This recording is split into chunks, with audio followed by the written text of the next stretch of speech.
Good morning, everyone. Hope everybody's doing good today.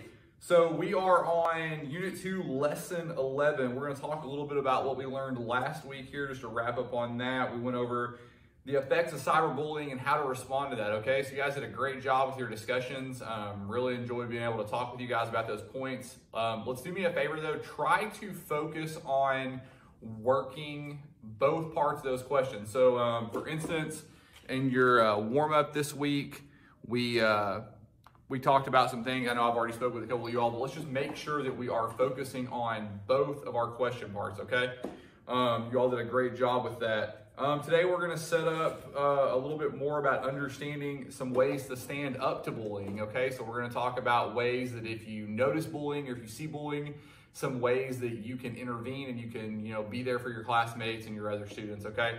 So one of the things we talked about in the warm-up, let's read this here. It says, think of a time you saw or heard someone being mean to another student and it made you feel uncomfortable. What did you do? So take a quick second here. Let's just jot down some notes about something that it maybe made you feel uncomfortable. And what did you do in that situation? What were something that you didn't know before we started taking these lessons that you now think that you could do so you could help your students or your fellow students, okay?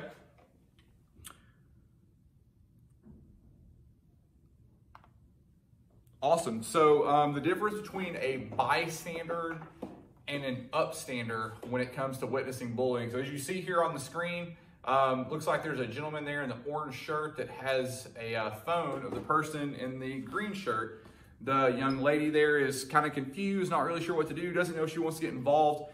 So the big difference here between a bystander and an upstander is as we scroll this to the right here, you can see that she turns from walking away and just ignoring the actions that are going on and actually becomes involved. Hey, that's not okay. Hey, we don't do that. Stick up for your fellow student. Make sure that they're not getting bullied and you can help prevent that, okay? So that's something you guys can do. If you guys see an action going on, just remind your peers, remind your classmates, hey man, that's not cool, or hey, we really shouldn't do that. We have to think about everyone's feelings and everyone's just personal space whenever we're talking about and we're thinking about the actions of bullying, okay? So the next part, we're gonna move over here to the next slide. So then here we go, some upstander strategies, right? These strategies are things you can use when you see someone bullying. So we're gonna start with this first dot here in the upper left. Supportive. So support. Directly help the person being bullied. Listen to their experience. Ask what they need or offer to help them make a plan for dealing with being bullied, right? So if you have a friend that's being bullied, you know somebody that's being bullied, reach out to that person. Hey, what's going on? Let's talk about this. Let's get a plan of action together that we can help prevent this from happening to you and we can start moving forward. Our next point is going to be to get help. Talk to a trusted adult. Talk to a family member, a counselor, a teacher.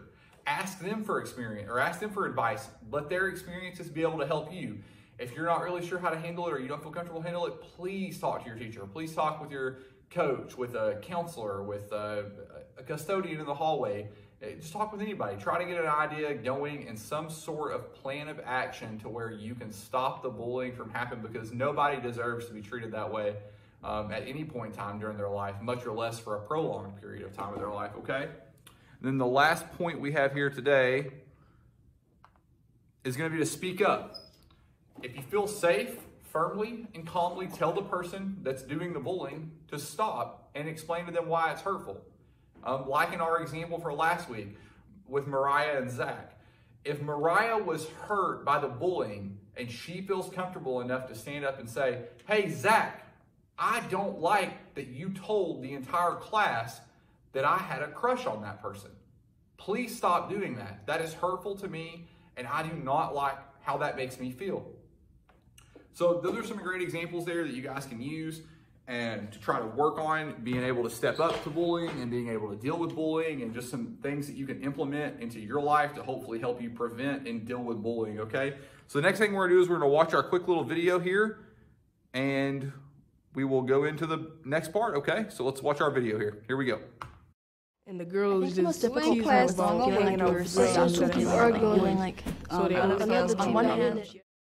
This friend of mine was getting bullied by a boy who kept talking to her and being really rude and constantly just saying names at her and just wouldn't stop. So she tried to ignore him, and that didn't work.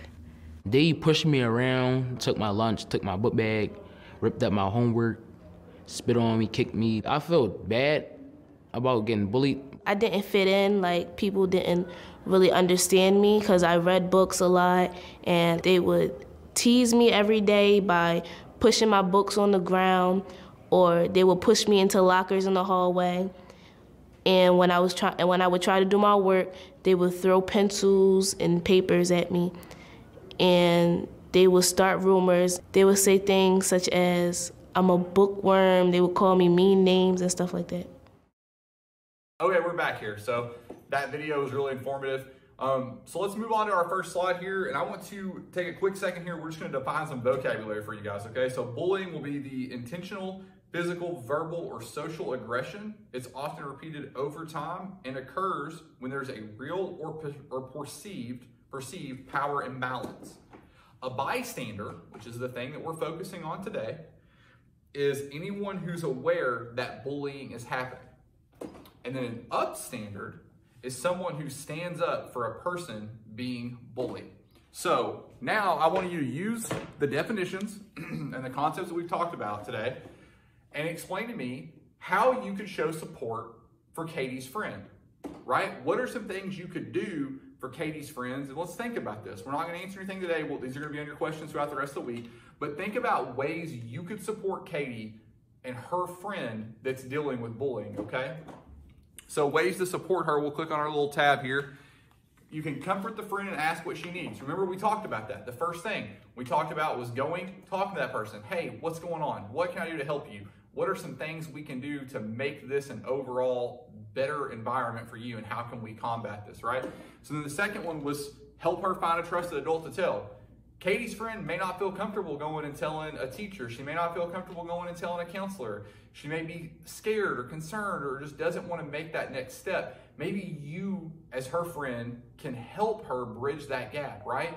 So make sure that she is accepting of that person, make sure that she trusts that person, and then get her to move forward with that next step. And the last thing we're going to do is help her to come up with a plan to avoid him in class, right? So if you can't get a way to get her to go talk with a trusted adult, then let's develop a plan that we can separate those two individuals, right? So that means if Katie's friend needs help from somebody to walk her from class to class, or to spend time with her at lunch or after school, be that there, or be that person for her, be there in that situation and try to help her as best as you can, okay? Then we're gonna look at our next activity here. We're gonna talk about the same strategies. These are the ones I want you all to think about. So get help. How could you get help for Jerry? So remember how we talked about? We talked about going and talking to a teacher, a counselor, a custodian, a trusted adult, your parents. Talk to somebody, right? And then how could you speak up for hope? We gave you some kind of examples there of what are some ways you can speak up? What are some ways that you can stop bullying? What are some ways that you can intervene in that bullying, right? If you feel safe enough to tell that person, hey, like we use the Mariah and Zach example, that hurts my feelings. I'm not okay with you doing that. We need to make sure that we are thinking about everybody's feelings with our actions that we have and trying to support our classmates and our friends that may need some help from us, okay? So we're gonna go on to the wrap up here. This will be your question here towards the end of the week. I want you to think of a bullying situation that you've witnessed, and how could you have been an upstander using one of the 3 strategies learned in this lesson, right? So we talked about the 3 strategies, right? One of them was support the person, which is where we're gonna go talk to them, try to develop a game plan, figure out what we can do to help them. The second one was to find a trusted adult, right? So we're gonna look for a parent, a teacher, a coach, a custodian, somebody that is a trusted adult that you feel comfortable talking with, that you think can help you. And the third thing was to stand up for bullying. So give me an example of a situation that you've witnessed and how you would use one of those 3 strategies. You don't have to do all 3 of them, just at least give me one of those 3 strategies, okay? And this will be it for your video this week. If you guys have any questions, you guys can email me below, and we will see you all next week. Stay warm, and hopefully next week we'll be in school. So we'll see y'all then. Thanks. Bye.